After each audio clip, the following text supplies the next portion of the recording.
Hello, everybody. Welcome to Bill and Amon's Bogus Hangout. I'm going to have everybody introduce themselves. Doc? Hello, Doc Sheldon here of Intrinsic Value SEO. David? Dave here, aka the Fire Horse, because I can't call myself a gypsy anymore. It's not politically correct. No. Steve? Steve Grinzer with Steam Driven Media. And I'm Bill Slofsky, author of SEO by the Sea and director of SEO research at Go Fish Digital. And I wasn't kidding about that one, Steve. I lost my Xbox gamer tag after God knows how many years, 10, 12, whatever. And so I was like, what happened here? So I go by the Microsoft website, and yep, we've become completely woke. Because my name was the Gypsy, just like my Twitter handle and everything else, which is a nickname I had since a kid because my family moved around a lot. And so yeah, Xbox took away the Gypsy gamer tag because it is now considered offensive. So I went right away to Google and I said, "Is Gypsy a derogatory term?" And sure enough, Google seems to think so too. So I'm going back to remember my stupid. Hi, Kim. Hey, hi. How are you? Good to see you. 2 weeks in a row. All right. I know. I don't know what So, the stars are aligned. so yeah, Steve, I'm not politically correct enough anymore, and so I have to. So the that's fire horse just is my.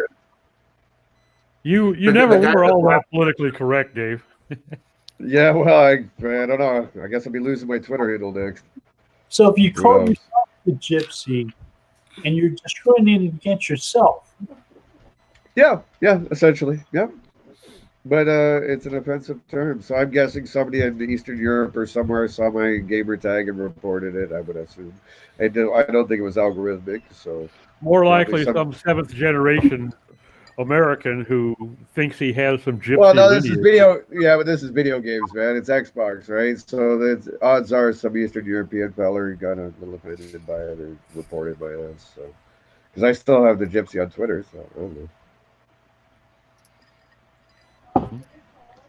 Anyways, how's things, Tim? There's a guy who just license plate from 3 years ago. This guy's had his license plate for 30-something years. It's his last name, and it's spelled Grabher. And somebody reported it as offensive, and they came and confiscated his license plate. Good Lord. Yeah, the social justice woke world is getting a little out of hand. Like the evolution from politically correct to this, it's just like, whoo! I don't even know what to say publicly. You know, I have my own opinions privately that we're a little too sensitive. But, and again, like you know, all right. So let me do this. I was talking about this earlier, and Steve, I don't know. All you guys can chime me because you're all in the same position. You know, there's lots of government measures for people that work somewhere with all this going on and everything else, and you know, so that protects a lot of people. But freelancers, I think, have a serious risk. Doc and I were kind of talking about this for last hour just privately and stuff, that I think freelance marketers, people like myself, like I'm okay at the moment. I still got work and proposals and things out there. But as it moves along already, I'm seeing the fact that there's going to be some people that aren't going to have anywhere to turn to. You know what I mean? Like there's going to be a whole bunch of freelance people not working at agencies, not working in-house that are going to start to hurt at some point. You know? there's no safety net. There's a limited Right. safety net. You know, in terms of revenue, yeah, that's definitely a risk for us. But I also think that in terms of resilience, we have an advantage. You know, the guy out there who's got 1,500 employees and sees a 30% dip in revenue is almost forced to shut down and start selling off assets. Whereas we can roll with it to a greater degree. We don't have the overhead. So, you know, it's a give and take too. You know, we do have some advantage. Yeah. So, like, you know, does it become a culling process just like any recession or anything else does? Is that the stronger marketers survive and the weaker ones disappear? Does it become one of those?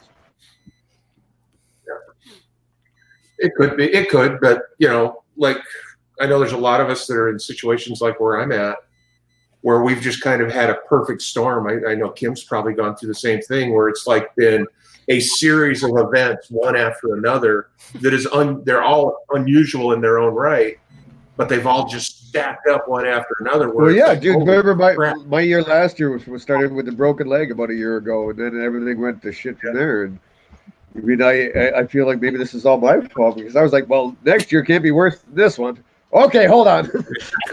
Hold my beer. I'm sitting right now going, well, maybe I shouldn't have said that. You know, so, Yeah.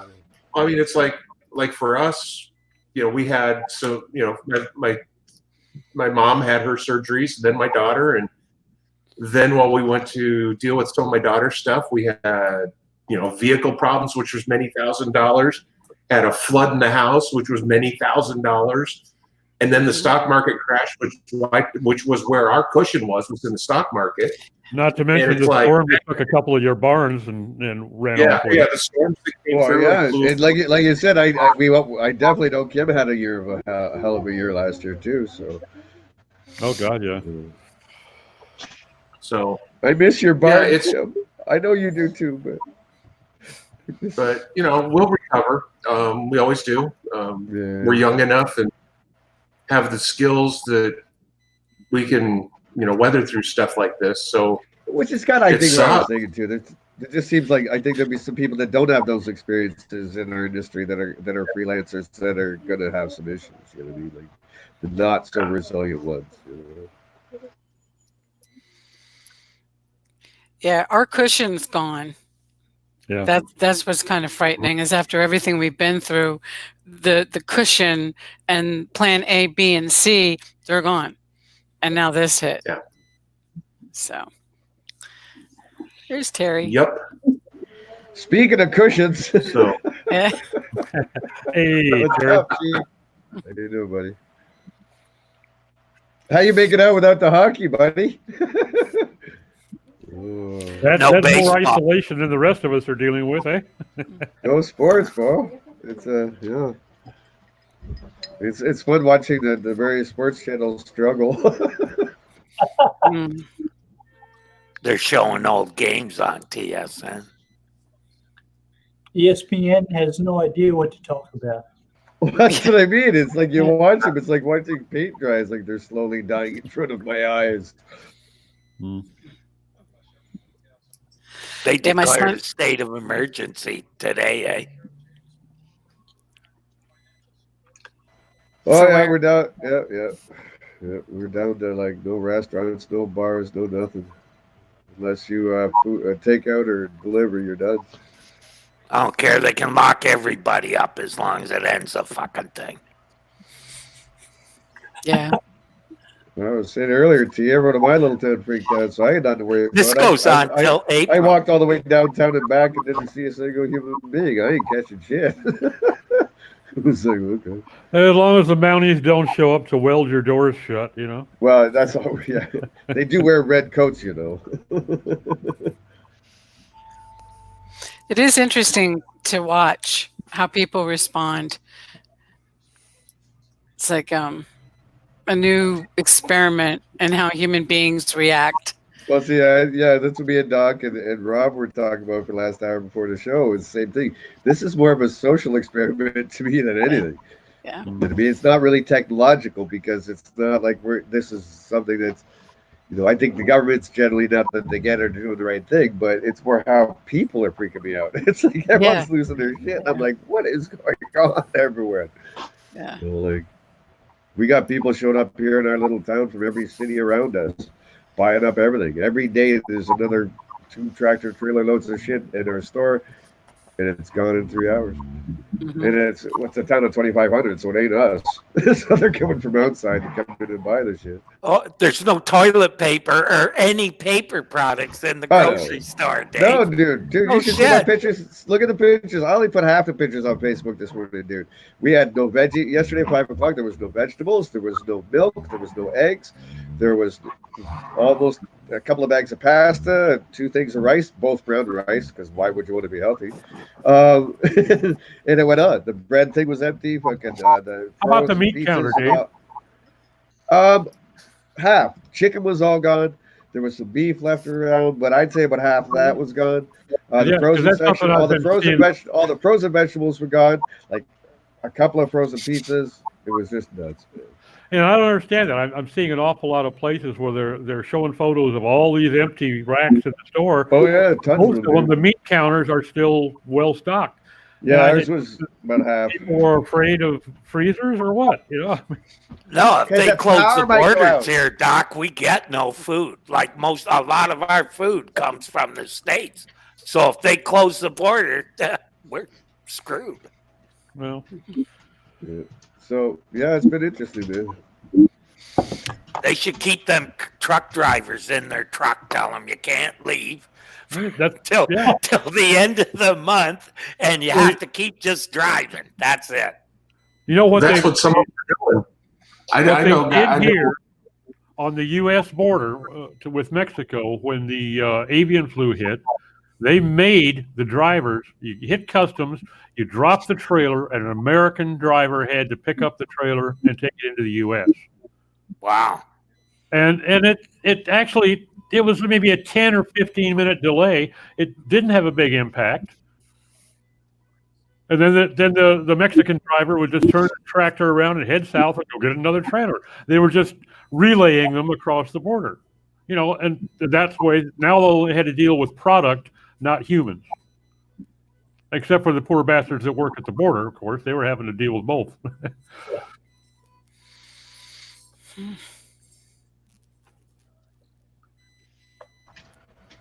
And on a lighter note, A lot of businesses are going to realize they can work remotely when they didn't think they could. My husband's company is being one of them. They were an anti-remote. Now they're all home, and you know they're technical. And And in the long term, they may decide they like it. yeah, Yeah. yep. Yeah, it's very interesting. I mean, it's weird having him home every day, but saves him commuting. He's not buying lunch. Jesus, every that day. was a big sigh you had there. Yeah. Yeah, you thought we missed that, right? Yeah. Oh boy, yeah, I wasn't gonna go there, but Nah, he's all right. So yeah, like it should be interesting to see what happens after this season, like with that kind of stuff. It'll be like, There's going to be a lot of long-term trickle-down effects, I think. yeah. I mean, you think about it. If a large company in a given area decides that remoting is a good way to go, that can trickle down to the real estate market. Okay, that can trickle down to the restaurants and in the region where their office is located. well, you know what they're thinking? Those 2 hours they used to spend traveling, now they can put it into work. That's 4 Yeah. hours a day. I mean, there's a lot of What do we long-term got? effects Oh, okay. that can come about. You ever rode the TTC lately, Dave? That No, in not itself 20 is a years, buddy. bonus. Yeah, I hate it. I hate it. Oh, I never liked it when I was Literally. there. Oh. Yeah, I kind of I have a question. I don't know. I'm not the kind of person that could do this, but you know how Facebook has local community groups. One of mine for the county, a realtor was like, "Oh, you know, if you're stuck home but you still want to go house hunting, you know, our website can take you inside the house and da da da da da." And so I decided to visit the website, and it's awful. I mean, it's awful. And I thought to myself, Most of them are. I should just like say, "Hey, you know, this is." Yeah, but you're like the goddess of UX, so I'm guessing everything looks awful to you. I can show you my website, and you'll be. I wouldn't even do it. I'm not telling you. Well, the whole thing is Like, parallax, infinite But you scrolling, know what it parallax, and all this other weird, you know. They don't care. You know why? Because most of their business comes from signage. Yeah. But I was horrified. I was like, "Oh God." Oh yeah, like I worked on one. I won an award for the website. They replaced me, and they couldn't even get indexed in Google because of the way they were using Ajax Wow. and .net. Oh, Yeah, I I remember that. couldn't believe it. They actually sold a house online. Jeez. Yeah, which I think is what they're trying to do. And I'm like, not with that website. I wouldn't. But Well, because in Ontario, it's guaranteed when you buy a house, and they only sold new homes. when you buy a house, it's automatically protected by the government for X amount of years. Wow. That's why homes are well built here. Don't fall down in 10 years. Not here, but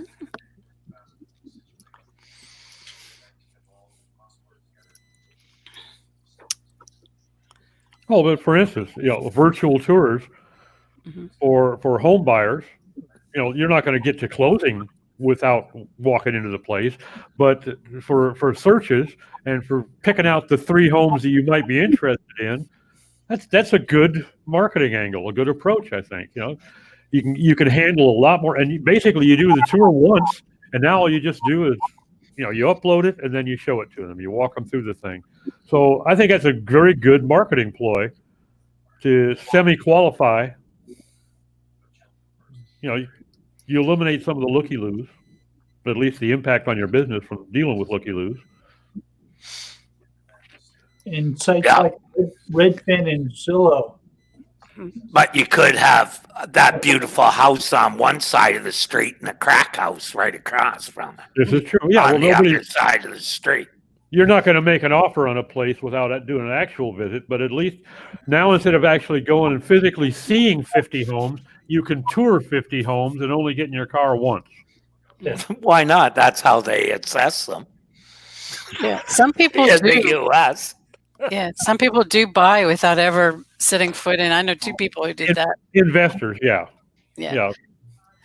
But when we were selling the farm, I already had a website for the farm, so I took down a lot of the website stuff and made it into like a realtor support website, and with all the pictures and the history and the research I did, and the realtors that came through took their the buyers to my website first.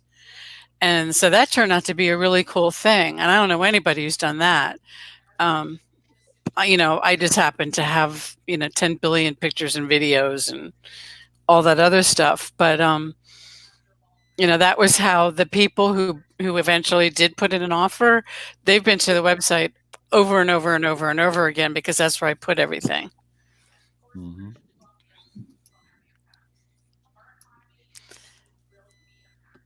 Maybe I should get into that as a side business. Don't work with real estate agents. Nah. Yeah. You wouldn't like it. Oh yeah. You wouldn't like it, believe me. I've Oh, done it. We also established earlier not to work with lawyers either. So Oh yeah, that's a big one. another very big one. Yes, we all had a horror story of them not paying and then threatening to sue you. So it seems like a very common tactic. But that wasn't my experience. But When I was 26, dude, was doing a job for $250,000. Yeah, 2 lawyers and a judge. What could go wrong there? Oh boy. What could go wrong, eh? Nope, didn't work out so good. Now, I think the people who are scared right now, the small business people, those are the ones I'm hearing. People in a fragile position. It could be a medium-sized business, but if they're in a tenuous financial position from other risks, or like I think Steve was saying earlier, the perfect storm. So if you've got a business that just outlaid a bunch of investments and stuff into, who knows? Like, there's a lot of people, businesses could be at risk of this shit. So. Yeah, I have one client, a new one, and I'm testing his website, and he has businesses at the shore. Well, I don't, with the virus and everything, I don't even know. Maybe they're not even going to have people strolling along the boardwalk, which is where his business comes from. Well, yeah, look at Toronto where Terry is. They start closing down the bars and everything else and the movie theaters. Well, people aren't even leaving the house to end up in your clothing store, to end up in your whatever. You know what I mean? It's not just because your business wasn't shut down. That walk around traffic in these large cities isn't going to be there. So. Right. Yeah. The traffic outside is like a weekend. Right now. That's why I said this morning. It looked like Sunday morning. Street. I went out today, dude. It looked like it was Sunday morning. I was like, where is everybody? Like, what's going on? It was like a Sunday morning. Think what it's like right now. The Strip in Vegas is dead. The MGM Yeah, Grand, I heard about that. they shut down their facility. Another big Yeah. big owner there in Vegas has shut down all their facilities, restaurants, bars, hotel, everything. All the conferences that are getting canceled or postponed. Las Vegas is 78% tourist driven, Mhm. and it's it's got to the be a mess market there is for sure. gone. Any event over 50 people here, you can get Yeah, fined. It was 250 on Friday in Ontario, and then the count doubled in 3 days, and now it's, as far as infected new cases, so now it's down to 50 people. All the restaurants are closed, all the daycares, all the schools, And all the community federal centers government are- down here in the U.S., the feds are now saying 10 groups of 10. Yeah. Well, I was laughing, Doug, because it's supposed to be under 50 now, and they closed the local library. And I was like, when's the last time there was 50 people in the library? When was the last Come time there on, man. were 10? Like, really? Are you serious? There's like 4 people in there.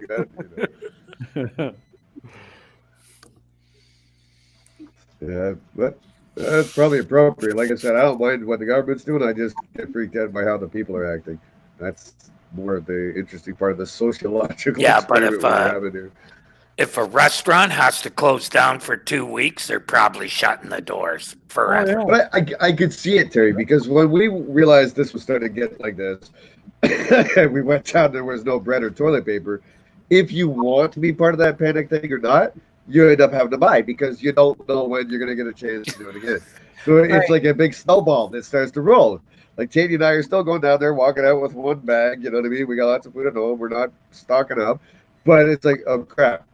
Well, we better grab that, or we might, because we don't know if it's going to be here tomorrow. So that's the weird part, is you get kind of pulled into it by accident. Like, we're not panicking or freaking out, but the reality of the situation at our little tiny grocery store is that if you don't get it now, you don't know when you're going to get it.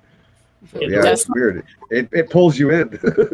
Right. Yeah, It's but just- because of the sourcing in China, for instance, the NHL were afraid of running out of sticks. Yeah, you mentioned Wow. that last week. Yeah. Oh, for sure. You know, I mean, like that's why meat probably isn't a problem out here. It's kind of, I guess, Steve's in the same situation. All our meat's called locally at the farms around the town. You know what I mean? So. Yeah, same here. Or in our yard. Just go out front. Even better. Oh, That's the Steve's real a prepper. fresh meat. Steve's a prepper now. Uh-oh. Did you get that bunker built yet, bro? Don't need it. I got a perimeter fence and a full mile border all the way around me. I'm good. As long as just get yourself sighted in at that range, and you're in good shape, eh? Steve's I've got little marker posts to Steve's tell me going what the up range there, is yeah, all the way he's around the property. This is a good example of the scarcity principle that they Well, that talk is, about. yeah, dude. Because like I said, we got pulled into it to a degree, like only for a few things, but it's still that thing that I was like felt in myself having to push against what I believed, which is not to panic, not to freak out. But I'm also going, okay, hold on. I don't know when the next time I can get that is. So yeah, it's an interesting what it does to you. Yeah, well, I went to Amazon and bought, I don't know if you've seen them, but in businesses, they have the big rolls of TP, for the industrial size ones, not the little ones. And it's just sort of because I was feeling like a smart ass. I bought a case of that. And so now we have a case of the really big rolls. They don't fit on anything, but it's still Scott, toilet paper. And Eric told somebody he works with, one of the guys and he went and did exactly the same thing because you couldn't find the normal stuff. So now we're stocked for the next 2 years. It's weird. Like Tanya, my wife Tanya, started wanting to get out of the house and out of the industry a bit to do stuff. So she started with the old folks home behind us, and like all through the winter, every 3-4 weeks, there's some sort of thing going through the place, killing people, and so they have to go on what's called lockdown. Same kind of deal, right? You're wearing the masks and everything, and so it's kind of normal over there. And while all this has been going on, while they've been screening people, and obviously nobody can go in there other than workers, but right now they've got a different respiratory infection that's going around, and like 4 people died in the last 2 days. I mean, because so over there, I guess around my house to a degree, this shit's kind of normal. Like it's like, yeah, I mean, it's like influenza is killing people every winter next door. So Yeah, they had 4 people die there in the last 2 days, man. And it had nothing to do with corona. It was a different respiratory disease or infection.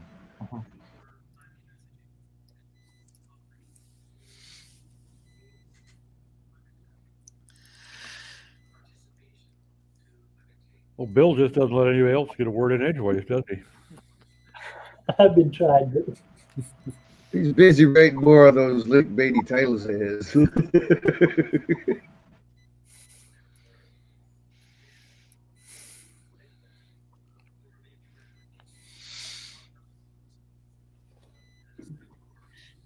Well, I have noticed a significant uptick in the number of emails offering me things like N95 masks Mm-hmm. and prepper food packs. It's like, really?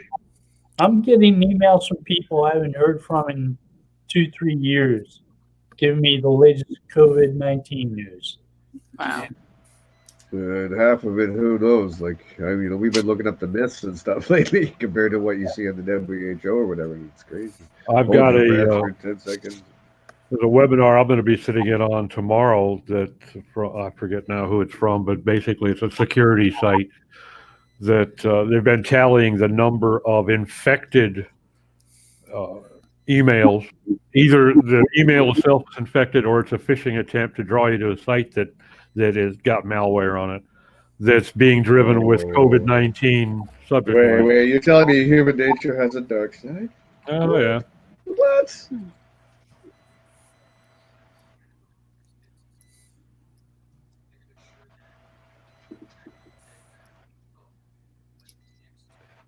Well, I gotta bounce out, Bill. I gotta prep for a meeting here in 20 minutes, so I gotta start getting my poop together. But seems you're in good hands. Okay, it was good seeing you. Yeah, brother. I'll talk to you soon, of course. Glad to see you again. Well, Later, Dave. Have a good yeah, one. Doc. Yeah, it's good to see you, Kim. Terry, I'll talk to you soon. And Doc, are you keeping your lines open again the rest of the week, or? Yeah, I am, but right now it's closed down because I can't have 2 open at once. Yeah. I- No, my ISP will go tits up right away. for anyone watching, listening, whatever, Doc's been active on Facebook, and for anyone who's locked in their house and that's a marketer, he has a 24/7 Zoom room going. So. Well, it's not Zoom room. Yeah, that's pretty neat. I open it up. I open it up as soon as I get up in the morning, about 7, 8 a.m., and I keep it open until I. Yeah, well, the link I saw was like 2 days ago. I clicked it to see what would happen. There you were. I was like, oh shit, now I gotta stay here. Now I gotta say something. Yeah. But yeah, all right. So yeah, I'm sure I'll check it out. All right, boys, I gotta go. Good to see you. Bye-bye.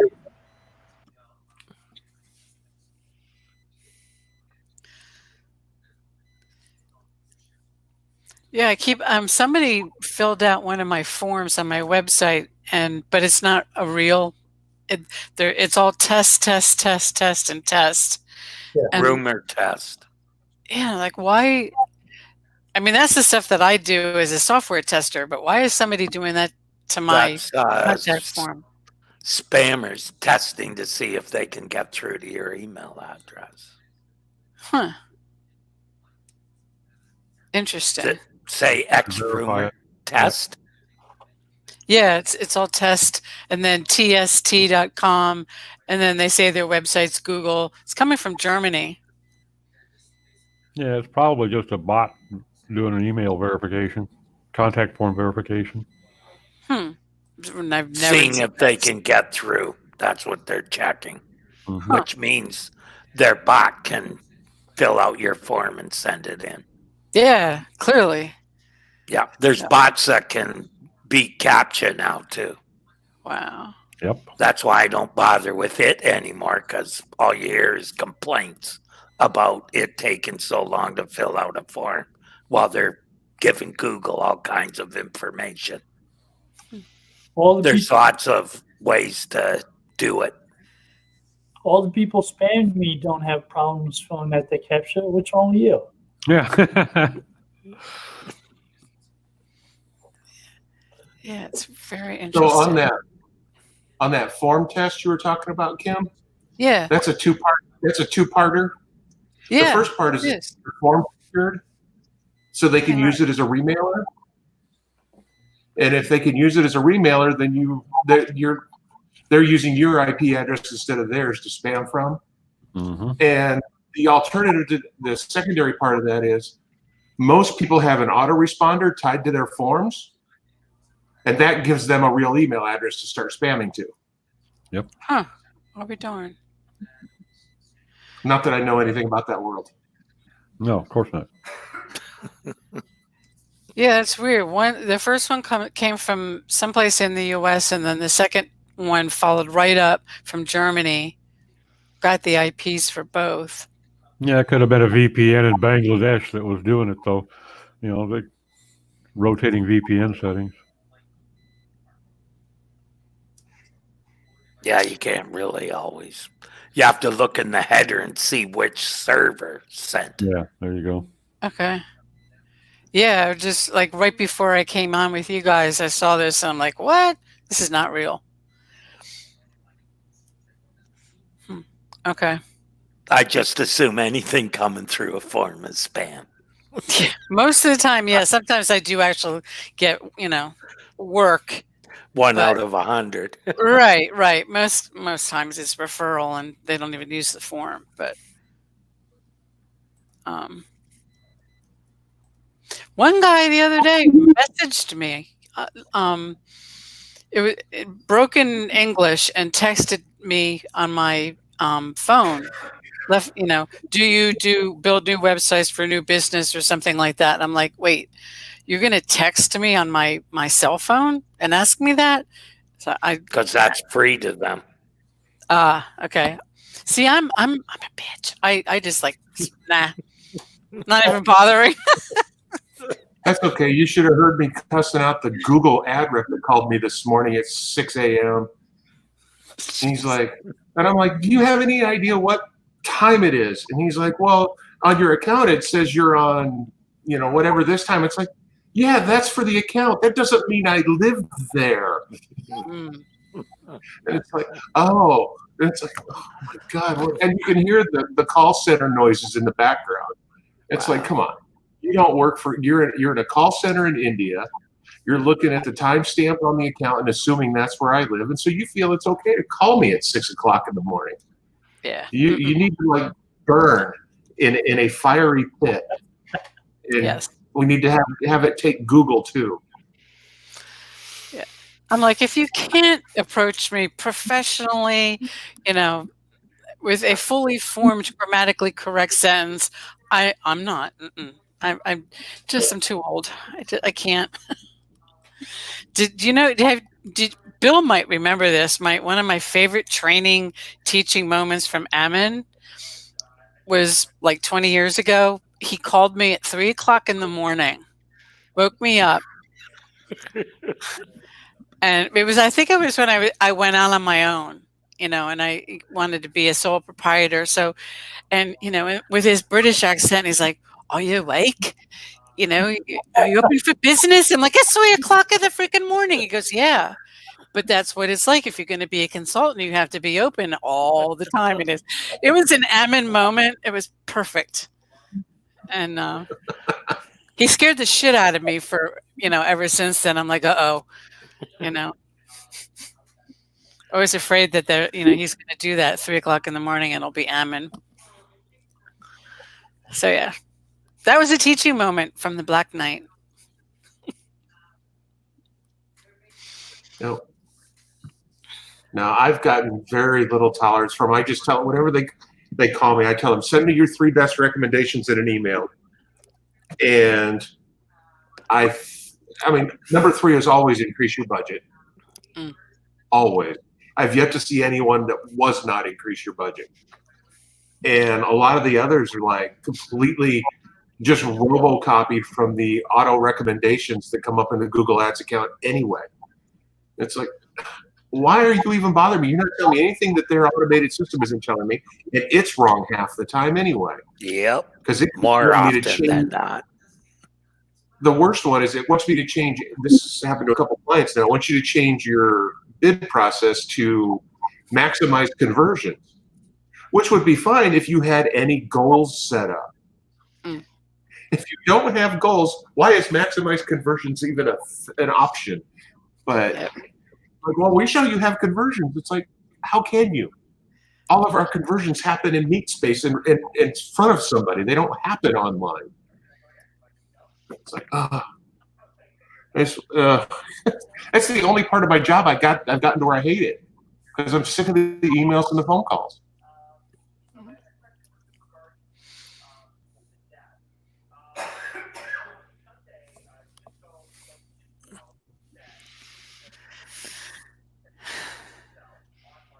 We sound old and tired.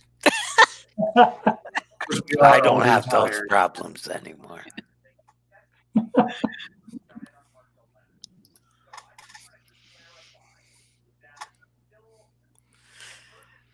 So I have to write for on my next article for Search Engine Journals due, and I'm just going in circles because I really don't know what to write about. I'm stuck. I mean, normally, I tie accessibility in somehow, but after a while, I don't want to sound like I'm just saying the same things over and over and over again. And I'm talking to marketers, so I'm kind of at a loss. If you got nothing to say nothing. Yeah, except that I'm on a deadline. Fortunately, I only have to do that every 2 months with them. But something will come. It always does. Yeah, I'm signed up for an article with them quarterly, and I need to write something for next week. Yeah, they're very good at promoting. When I write something, boom, it's amazing. I don't know how they they have do a built-in audience over a couple of decades. Man, it's crazy. It even with the first thing that I wrote had to do with accessibility law, and I thought, and it was long, it was detailed. I thought, this is going to put people to sleep. Man, it took off like a rocket ship. And I said, how do they do that? I can't do that. But yeah, it's an interesting publication. Good writing there.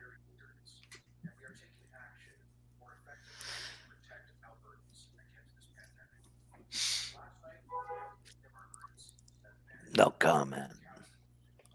That's the only one left that I write for. Sorry, Doc.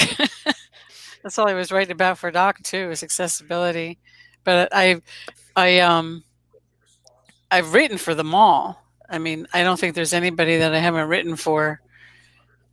And so I have a question for you, Kim.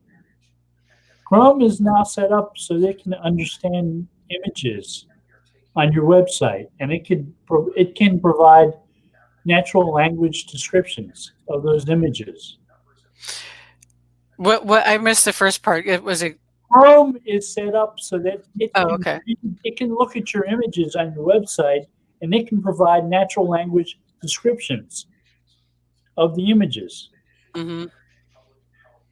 Is that adequate to replace alt attributes?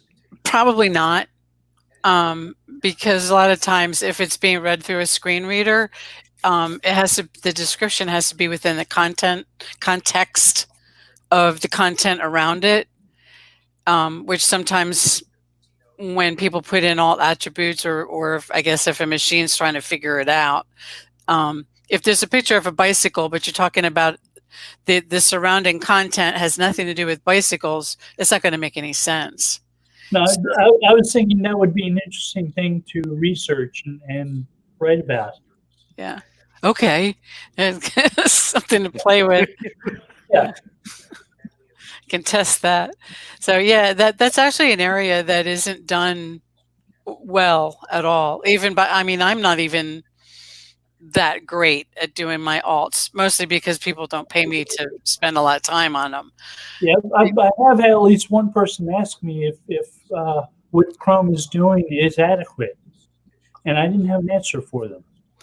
Yeah, I would say anything that's AI oriented is not going to be 100%. That it needs a person in there to make a judgment call and put in the content. Yeah, but from their picture stuff, right? If that's on a neural network, right, Bill? Yeah. They would be able to see two pictures and say, are these the same thing? Yeah, I don't know. That's where. Go ahead, Bill. Google restarted the image labeler game that they ran from 2007 to 2011. They halted. They restarted that. It's now part of Google Photos, and you can play the game if you want. And they'll show you a bunch of pictures and ask you which images have pictures of the beach in them here, and things like that. So they're trying to get humans to help with the labeling of images. ReCAPTCHA has been doing that for a long time too. Well, the image labeler game was based on a game called ESPN by Louis Van Am, who was a guy who created ReCAPTCHA. Oh, okay, then that makes a lot of sense. Yeah. Yeah, if you have any information on that, can you email me? Sure. And I'll see what I can play with. There's so much to learn. And something like click here, read more in WordPress, like if it's a blog and there's an article, you get the snippet, and then it says read more. Well, for accessibility, that's going to be Useless. flagged. Yeah, because read more of what? And most people don't have access to the source code to even adjust that, add a landmark or ARIA code or something that's going to repeat the title, but you can't repeat the title because that also is against accessibility. You can't have the title of the blog repeated after the read more and repeat the title of the blog. And I'm like, geez, how do people deal with this? And this is why Google updated one of the patents that talked about using alt text for hypertext relevance. When a page links to another page and uses the alt text to describe the page, and the person who wrote the page uses a click here type alt text, so they'll look at a window around that link at other words that might be there to use to describe the page being linked to.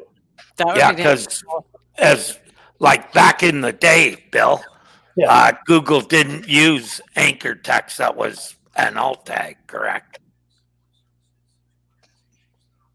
I don't understand that question. Well, I remember quite a while back, the alt tag, if it was in a link, the alt tag becomes the anchor text, right? Google said we're not paying any attention to that because it's like too easy to spam. Has that changed? I don't remember them saying that they weren't going to use that. They've always used hypertext relevance as far as I'm concerned. In an image that's an alt tag?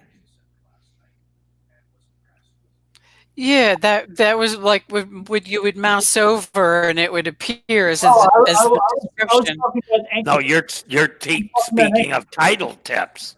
That's different. No, I was talking about anchor text. You switch to alt text. Yeah, right. But if you put an image in a link like she's talking about, read more, it's actually a link on an image. Okay, so you're saying that Google was at one point using alt text as anchor text for an image. Correct. Okay, I'm not sure I remember them doing that. Or changed anyway. Yeah, I remember discussing it in a few places. I'll have to look in the archives. And I think it was using the long description as well.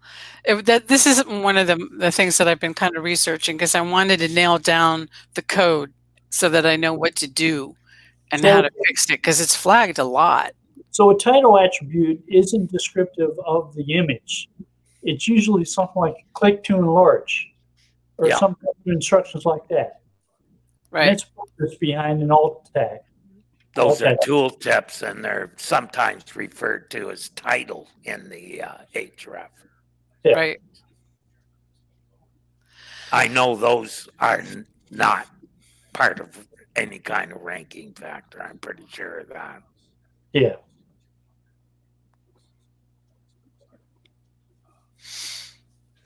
Increase the relevance of your page for the words click here to enlarge? No. Right. Yeah, but you could put anything in there. Once again, it's hidden. It's not visible on the page. It's behind the link, right? Right. You have to But hover over it to have it become visible. one of the things that comes up on some of the accessibility test tool is repetitive words. I think I just lost you guys. No, you're here. We can hear you. You can hear me, but I can't see you. I don't know what happened. But click here, and if it, as is repeated, is flagged as being repetitive text. If you've got alt text, if you've got alt, anchor text and alt text and entitled text, it all says the same thing. Yeah. Yeah. Technology is crazy. People listening. Yeah, then that's not. That would be a normal web design technique that accessibility should say that actually means something to a user. More info means more info. Click here to get more info. Like, to me, that seems like an absurd flagging. But it is, and for companies that want that perfect score, it's like, oh crap, Well, who decides this? Well, it's actually part of WCAG 2.1. It's one of the repetitive words or repetitive phrases. Click here, read more. If there's something after it that the screen reader will at least read back, then it's okay. But if there isn't anything there to further describe what it is that they're reading more of, then it's just basically repetitive. Then use the title tag there, the tooltip. Yeah. So yeah, which in a submit button though, right? In a submit button for a form, if you had a bunch of those on a page, can't change that. They're flagged. They're flagged. And I think there is an Really? ARIA. Yeah, ARIA I think has a label, a landmark or label that you can put in there to help that. What is ARIA? I've seen it. I always never use it. Accessible. Because I don't know what it is. Right. It's basically I can never remember what it is. Accessible, rich, something. Yeah, I hate that. But it's landmarks that you put in. It works with HTML5, and it's additional code that you can put in there with labels and landmarks. It's where you get the main and the like the header, the footer, landmarks and areas of the page that are marked out, and instead of divs, the ARIA does it instead. Oh, okay, I kind of understand. And maybe that's what I should write about. Every example I saw, the ARIA was exactly the same as what was the name of the right. And that one of the first things that I was taught was that ARIA and HTML5 are so close cousins that you kind of have to use HTML5 first and then ARIA. But if you use them both together, that's a no-no. Steve? I'm sorry, what was that? I asked if Steve's audio. Oh. Steve's audio? Gone. Or going.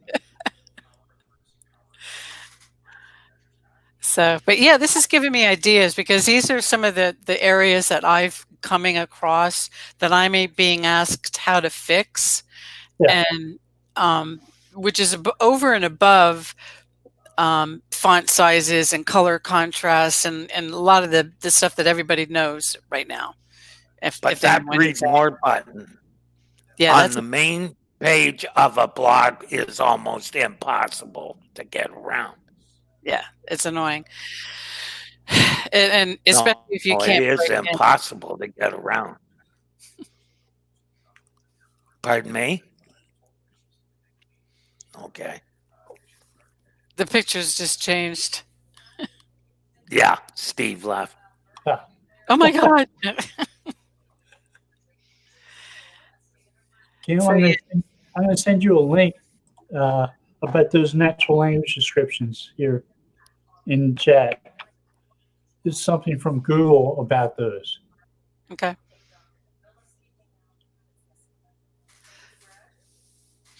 Yeah, Joe Hall did a webinar today on accessibility and SEO, and he did a really good job. Hopefully that will be released, and people can watch it. But he spent a lot of time on screen readers and hidden text and some interesting things that I think SEOs should know, if they're, I mean, obviously the two are so closely married, but he gave good examples. The Google Assistant came out with a new feature 2 weeks ago where it'll read blog posts for you or any web page.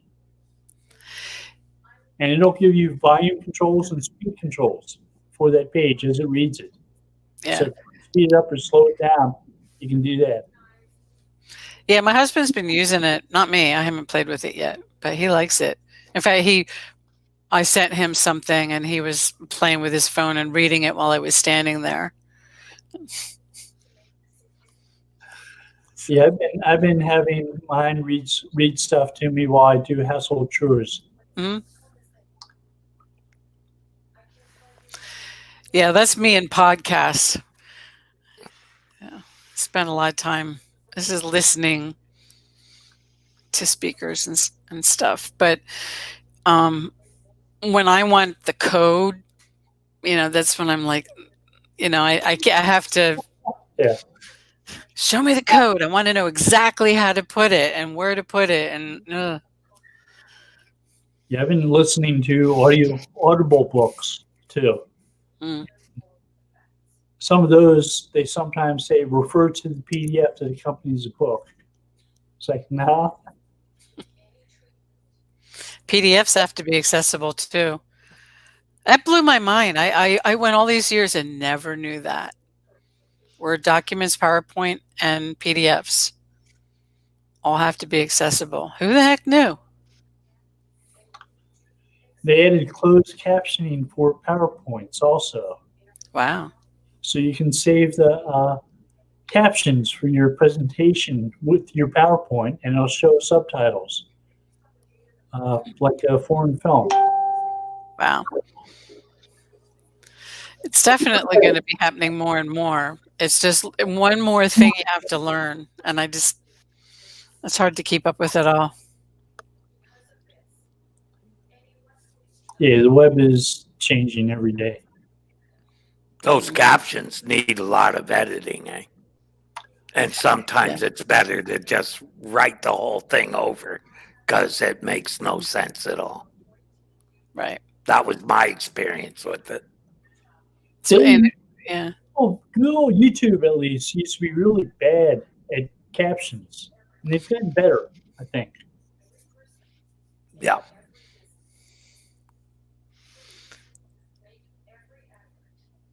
Well, they have a system where they can do it real time too, which is what they do on some of their own Hangouts.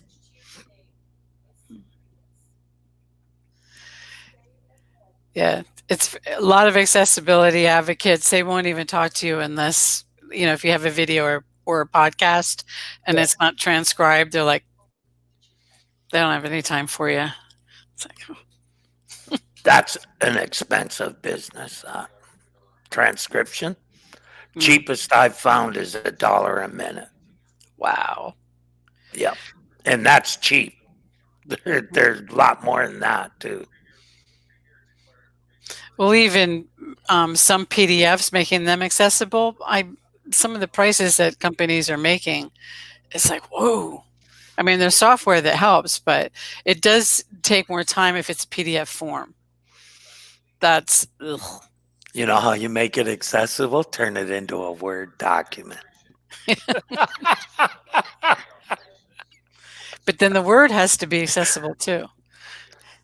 Yeah. Yeah. Probably easier to fix a Word document than a PDF, because a PDF, you need the distiller and everything, right? Yeah, there's Adobe has an automatic fixer that definitely helps a lot. Oh, really? But if what do they charge for that? It wouldn't be free. No, well, I don't. Yeah, I guess I do pay for that, don't I? Yeah. Not very much, but but yeah, if you're Section 508, then it really starts to, you have to. I think most people don't. It's gonna sneeze. Yeah. But yeah, I do have some clients that all of their PDFs have to be accessible because they're government oriented. Oh, yeah. And it's very expensive. And most of the times I can teach them how to do it. Here's the software. It'll do 90% of the work for you. You just have to do this, this, and this, and it's pretty easy. But if it's a form, forget it. And then one of them, they're like ordinances, like township ordinances that were made 30 years ago with old fonts, and that you can't use on the web. They're not even readable anymore. They're really teeny tiny, right? And so that they won't even pay to have it done. It's so expensive because they have hundreds. Well, there's like over 1,000 pages, and they're like, So those fonts probably aren't even loaded into any programs anymore. No, they're almost like old school serif, probably legal ordinance, looking, and their ordinances, and it's like, forget it. I actually played with one because I was trying to select all and to change the font. Oh my God. And it broke the page. It broke the form, because then the form fields aren't right anymore. And the table cells and this, that, and the other thing. It's like, oh my God, this is just, nah. It's a lot. It's got to be really worth it, to go through all that hassle.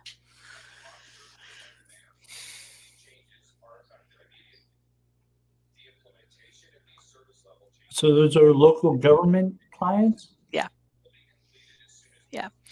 And, they don't have to be Section 508, but the more accessible they are, the better. Yeah. Just for ethical, moral reasons.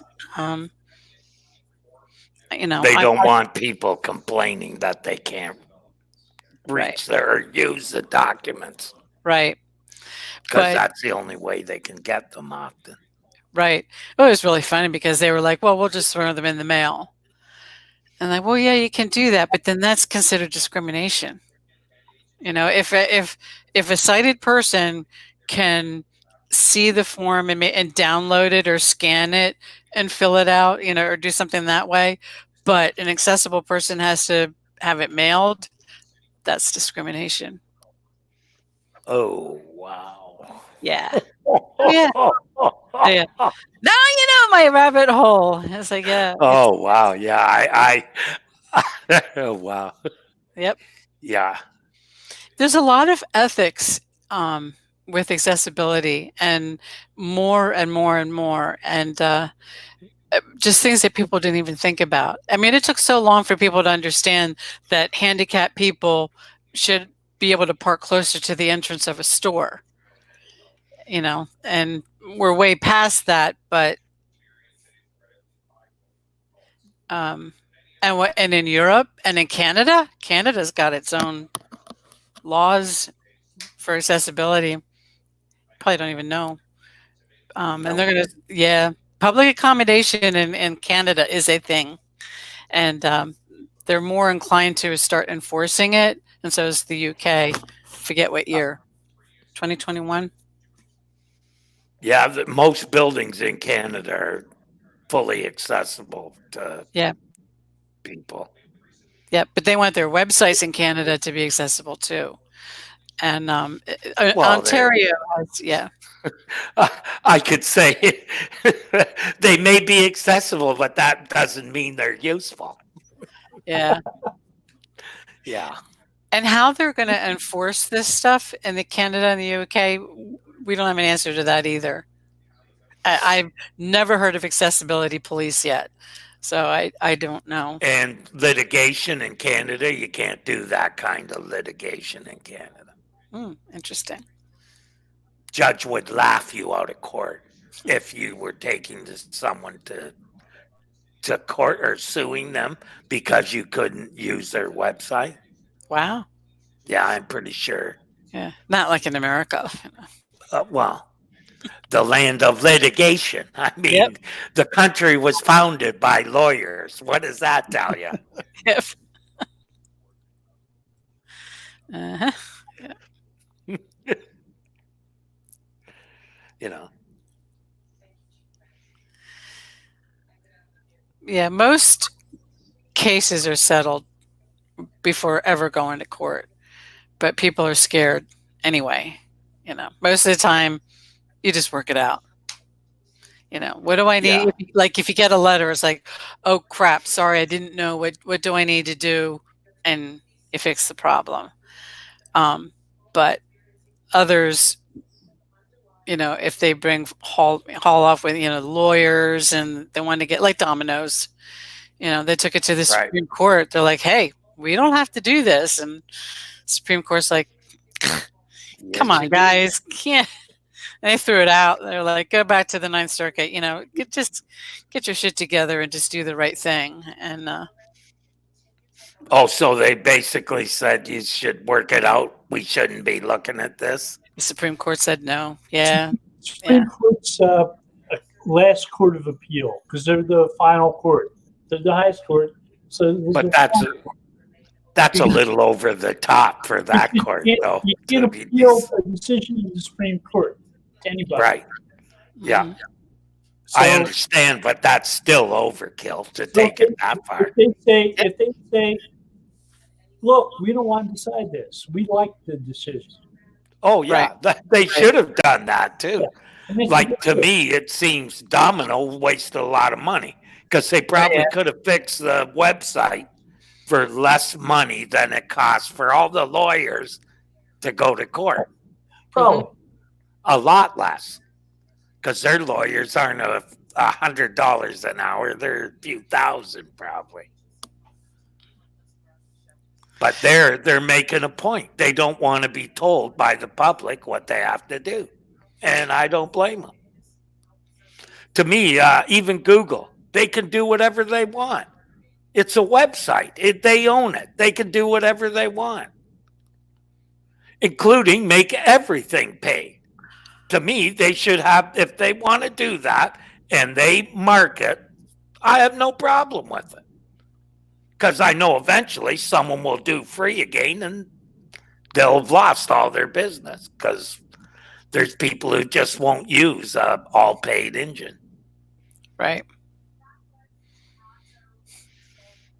But to me, it's like a business. They shouldn't, and conversely, Google shouldn't tell us how to make our websites, like making speed a ranking factor. Yeah. Well, you know how people eventually fix that when they don't make any sales. Last week when they came out with a video that said if you're hiring an SEO, they should give you a free technical audit. Yeah, yeah, right. You work for free, Bill? Not very often, I bet. No, it's like whoever wrote that at Google has never had a job in their life. Well, most of them probably still living in their mother's basement. Or at Google. Or Google. Yeah, you can live there pretty much. You can. Really? No rent? Just live there? Yeah. Oh, they have washing machines there and food and a pool. And it's like, what didn't they have? You didn't even have to go home. They'll feed you lunch and dinner for free. Yeah. And breakfast. Right. Wow. Yeah, you don't even really have to go home. Crazy. Really crazy. and the food is really good. Yeah, there you go. Well, they must be making a few dollars then. I think so. Mhm.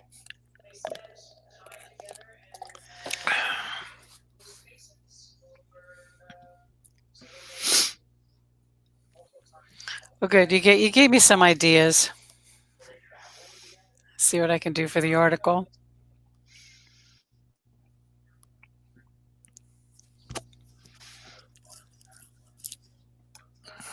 Good to hear. Mhm. And that's, I think, it. We're 5 minutes after, so that's it for our show today. It's good having you guys here. Yeah. Thank you. Thank you. Yep. Thank you. Everybody, take care. Good seeing you guys.